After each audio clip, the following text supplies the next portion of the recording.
Hello everyone, आज हम बात करने वाले हैं कि जुडिशियल सेपरेशन क्या होता है और शादी का शून्यकरण क्या होता है। जब भी पति पत्नी अलग होना चाहते हैं, जब एक पार्टी डाइवोर्स देना चाहती है और दूसरा मना करती है, और जो व्यक्ति डाइवोर्स लेना चाहता है वो दूसरी शादी करना चाहता है, लेकिन वो शादी नहीं कर पा रहा है क्योंकि वो डाइवोर्स नहीं ले पा रहा है।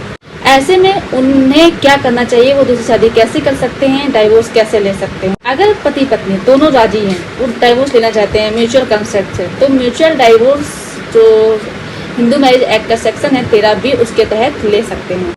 उन्हें 6 या 10 या 8 महीने में या 12 महीने में डाइवोर्स मिल जाता है। म्यूचुअल डाइवोर्स में कोई भी दिक्कत ज़्यादा नहीं आती है। दिक्कत तब आती है जब कोई व्यक्ति एक तरफा तलाक लेना चाहता है।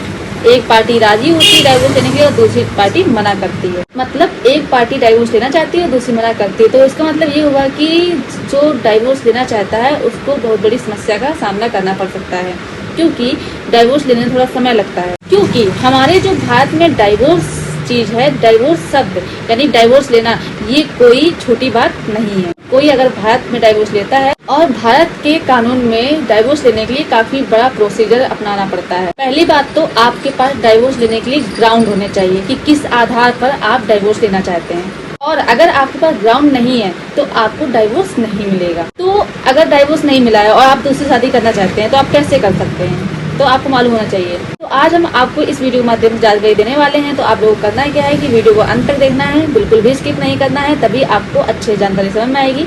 दूसरा काम आपको ये करना है कि अगर आप नए हैं, वीडियो को पहली बार देख रहे हैं, तो ये आपका ही चैनल है, आप इसे सब्सक्राइब जरूर कर दें, साथ में बेल आइकन जरूर दबा दें, जिससे कि हम जो भी नई अपडेट डालें उसका नोटिफिकेशन आपके पास आता रहे और आप जानकारी प्राप्त करते रहें।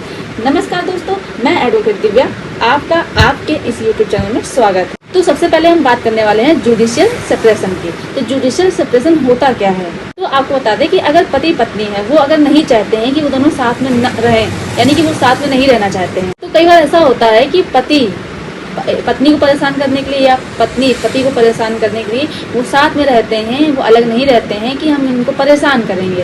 वो डाइवोर्स नहीं लेती है, वो साथ में रहती है परेशान करने के लिए।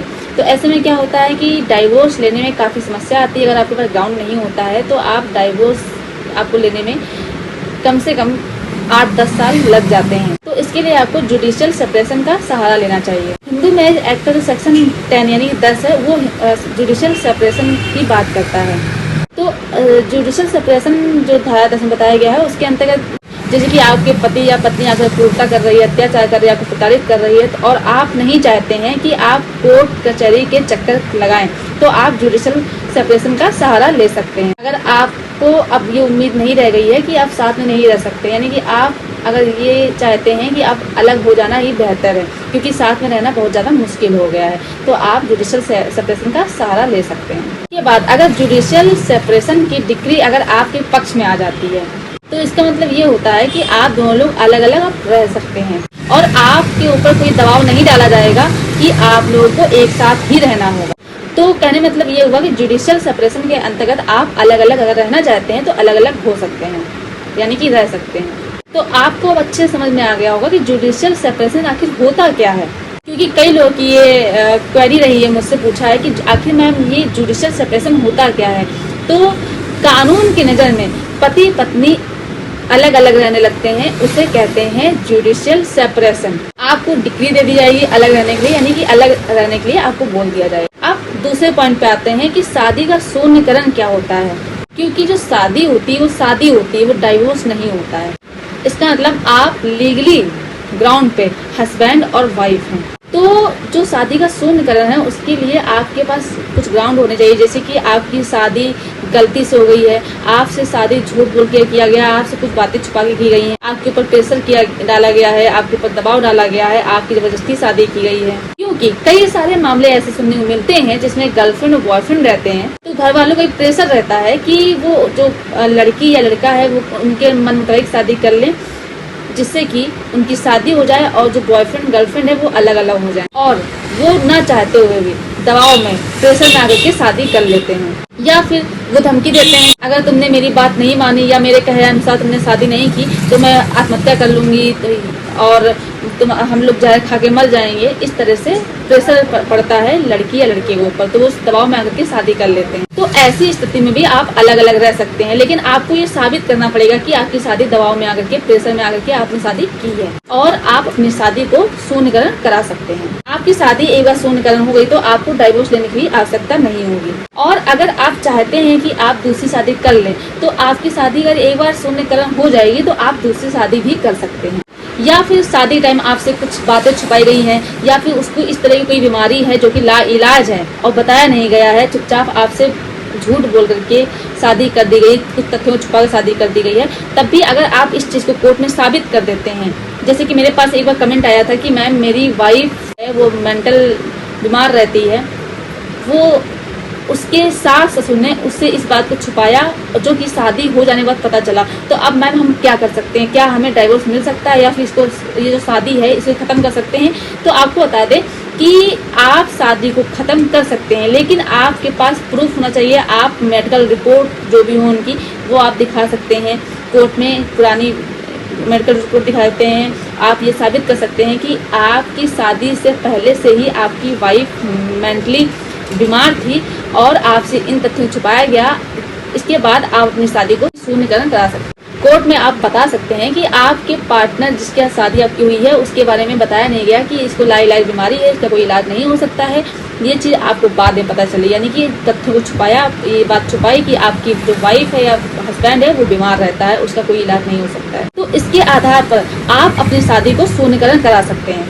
या फिर कोई भी तथ्य आपसे छुपा करके आपसे शादी की गई है तो आप उसको आधार बना के, आप उसे प्रूफ करके आप शादी को शून्यकरण करा सकते हैं। तो आपको बता दें, अगर आपके साथ ऐसा कुछ हुआ है और आप अपनी शादी को शून्यकरण कराना चाहते हैं, तो हिंदू मैरिज एक्ट का जो सेक्शन 11 और 12 है उसके आधार पर आप एप्लीकेशन फाइल करके आप शादी को अपने शून्यकरण करा सकते हैं। और एक बार आपका अगर शादी का शून्यकरण हो गया तो आपको डाइवोर्स नहीं लेना होगा, आपको कोर्ट के चक्कर नहीं लगाने पड़ेंगे, आप बिना डाइवोर्स लिए भी दूसरी शादी आराम से कर सकते हैं। तो अगर आप डाइवोर्स चक्कर नहीं पड़ना चाहते हैं, आप अपनी शादी को शून्यकरण कराना चाहते हैं, तो आपके पास कुछ ग्राउंड होने चाहिए जो कि हमने आपको बताए हैं, उसके आधार पर आप शादी को शून्यकरण करा सकते हैं। क्योंकि शादी की शून्यकरण करने के लिए आपको ज्यादा कोई ग्राउंड की जरूरत नहीं पड़ती है। आपके पास अगर इस तरह से आपके साथ कुछ हुआ है जो हमने आपको पहले बताया है, आप उसके आधार पर शादी को शून्यकरण करा सकते हैं। लेकिन डाइवोर्स लेने के लिए आपको काफी ग्राउंड की जरूरत पड़ती है, जो कि हिंदू मैरिज एक्ट के जो सेक्शन 13 है उसके अंतर्गत बताया गया है कि किन किन ग्राउंड के आधार पर आप डाइवोर्स ले सकते हैं। तो उन ग्राउंड को आपको पूरा करना होगा। इसी के बाद अगर आप सेक्शन 13 का प्रयोग करते हैं तभी आप आराम से डाइवोर्स ले सकते हैं। और डाइवोर्स लेने के लिए आपको बहुत समय का इंतजार करना पड़ेगा, और अगर आप शादी का शून्यकरण करना चाहते हैं तो आपकी शादी का शून्यकरण जल्दी हो जाएगा। तो आपको बता दें, शादी का शून्यकरण मानना मतलब ये होता है कि एक तरफा तलाक दिया जाएगा। तो शादी के शून्यकरण के बाद ये नहीं रहेगा कि आप दोनों पति पत्नी हैं और आप पति पत्नी में कोई दबाव भी नहीं बना सकते, और आप दोनों अलग अलग कर दिए जाएंगे और आपकी शादी को शून्यकरण कर दिया जाएगा। शून्यकरण करने का मतलब ये होता है कि आपकी शादी को समाप्त कर दिया जाएगा, क्योंकि शादी का अगर शून्यकरण हो गया तो वो कानून की नजर में शादी को समाप्त होना मान लिया जाता है। उस शादी की कोई भी वैल्यू नहीं रह जाती है, उस शादी को बिल्कुल पूरी तरह से समाप्त कर दिया जाता है, यानी कि शादी को बिल्कुल अमान्य घोषित कर दिया जाता है। तो आपको ये जानकारी जरूर होनी चाहिए अगर आपके पास भी इस तरह के ग्राउंड है और आप चाहते हैं कि आपकी शादी समाप्त हो जाए, शून्यकरण हो जाए, या फिर आप किसी अन्य व्यक्ति से शादी करना चाहते हैं क्योंकि आपकी शादी दबाव में आगे की गई है या फिर आपसे तथ्यों छुपा कर किया गया है जो कि अब आप नहीं चाहते हैं कि साथ में रहें, तो आप इन ग्राउंड पे जो भी हमने आपको वीडियो में बताया है, तो इस माध्यम से आप डाइवोर्स ले सकते हैं या शादी को शून्यकरण करा सकते हैं। तो ये जानकारी आपके लिए जरूर लाभदायक रही होगी। अगर आपको मेरे द्वारा दी गई जानकारी पसंद आई हो तो वीडियो को लाइक जरूर कर दें, ज्यादा ज्यादा लोगों को शेयर कीजिएगा, और चैनल को अगर अभी भी आपने सब्सक्राइब नहीं किया है तो यह आपका ही चैनल है, आप इसे सब्सक्राइब जरूर कर दीजिएगा। धन्यवाद।